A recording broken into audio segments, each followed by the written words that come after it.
Borok lapas diungkap mantan napi, ungkap bisnis jual beli anak di lapas.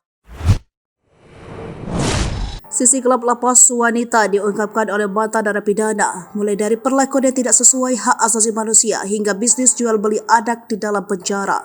Kini satu persatu mantan napi hingga sipir turut mengamininya. Dilansir dari kanal YouTube Uyekuya, mantan napi wanita turut membongkar borok sistem di dalam lembaga permasyarakatan atau lapas. Seorang mantan napi wanita dengan identitas dirahasiakan mengungkapkan bahwa penghuni lapas kerap dimintai uang setoran.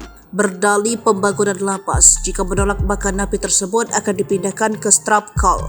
Di hadapan Uyekuya, wanita mantan napi tersebut mengenang kembali saat dirinya melakukan pelanggaran bermain handphone dan tidak membayar uang setoran. Ia pun mendekam di strip call selama hampir 4 bulan. Berdasarkan pengakuannya, di dalam sel tersebut tidak disediakan penerangan dan hanya diberikan sedikit air dalam ember kecil.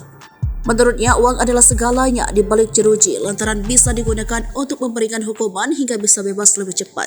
Napi distrum dan dianggap binatang. Tak hanya itu, mantan napi itu juga mengatakan betapa kejamnya perlakuan sipir hingga petugas di lapas. Kepala pengamanan lapas turut langsung memberikan hukuman. Kepala pengamanan itu hendak menghukum rekan penghuni sel dengan cara disetrum dan dilempari botol-botol.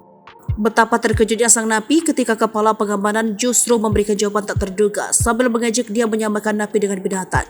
Selain itu, wanita mantan napi ini juga membongkar bahwa ada jenis jual beli anak di dalam lapas wanita.